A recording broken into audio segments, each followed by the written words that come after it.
issue of corruption or issue of dynastic politics, do the Congress and the opposition leaders go so much on the defensive? Isn't it true? Isn't it true? And everybody, can see what's happening to politics in our country. Congress party start with the largest opposition party.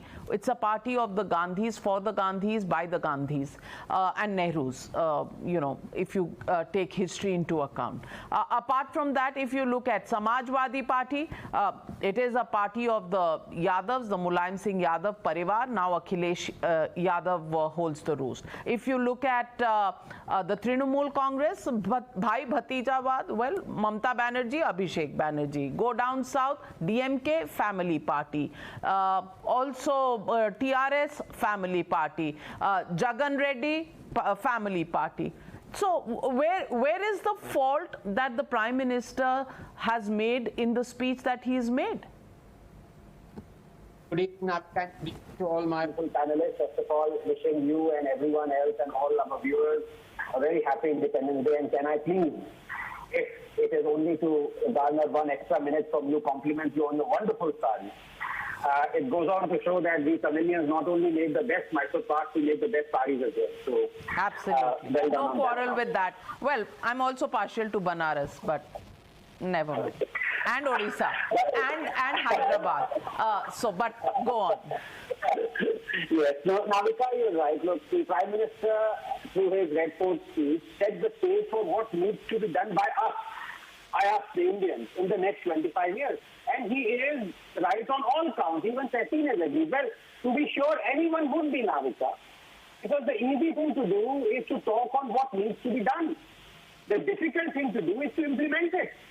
Let us take the curse of dynasty, the two things we talked about, dynasty and corruption. Let's take the curse of dynasty that Modi talked about. 45 BJP MPs and more than 92 BJP MLAs have dynastic linkages. And the BJP defends that there are only one generation linkages, unlike the genetic linkages in the Congress and regional parties is thin. Because even one generation dynasty linkage can endow nepotism, preferential, non-meritorious advantage and privilege, and can and does take away the opportunity for a non-dynasty candidate. Remember, in politics, first mover advantage is everything. Besides, this is a classic case of moral relativism trying to rationalize the hypocrisy. Yes, the Prime Minister is right on his commentary on corruption. But is his party free of corruption? Even yes. On dynasty, may I interrupt you, Aanadrangnathan? Even on dynasty, how many of those family people are ministers? So if nepotism is bringing advantage, then you should also, look at that aspect. Yes, Navika, there are many who are. I have a list with me. In fact, 2 months ago, I was invited by the BJP to take part and give a talk in an event, one-day event called Dynasty, a threat to democracy. And it was inaugurated by Mr. Devendra Fadnavis. And I started off by narrating all these facts, plus saying that it's ironical that Mr. Fadnavis is inaugurating an event and he himself is a first-generation dynast. So yes, there are many ministers who are. I mean, this is a problem that infects every political party. For the Prime Minister to say it doesn't, for not to admit that it is not the curse on the BJP is plain wrong. Now, can I please take a couple of minutes because the second issue is more important of corruption. With no permission, Navika. Can I please? Go ahead. Thank you. As I was saying, is his party free of corruption? Yes.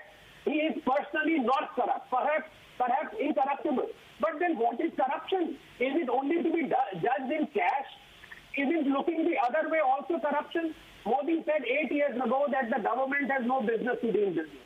But all what his government has done in the last 8 years is to be in the business of business. The largest, biggest, most debilitating resource-cutting corruption is government control and maintenance of public sector units. We have 1825 PSUs. Quarter of them are non-functional. A fifth of our annual budgetary allocation of 28 to 30 lakh crores goes in propping up PSUs except Air India.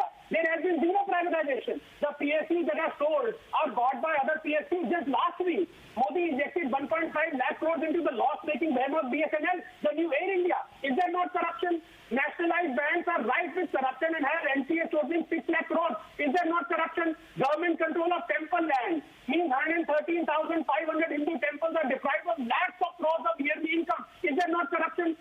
Average state debt to GSDP is 35% highest in 15 years. But every government including the BJP, indulges in massive loan waivers and CDs. Is that not corruption? Agriculture contributes only 13% of our GDP, and yet 44% of our 485 million from labor force is involved in it. In the West, it is 2%. Production to purchase, the entire thing is actually called medieval, and yet Modi repeats the farm bills in turn, helping the corrupt middlemen in destroying the honest farmer. Is that not corruption? Last in Navita, just 30 seconds, I beg of you. Accepting dozens of corrupt politicians from other parties into the BJP fold, inducting a Congress leader accused of child rape in Goa, drug peddling in Manipur, making a Congress leader in Karnataka facing 15 forest crime charges as the forest minister in the BJP government. Is that not corruption? उम्र भर मोदी यही भूल करता रहा, धूल चेहरे पे थी, आईना साफ करता रहा। GVL Narasimha Rao.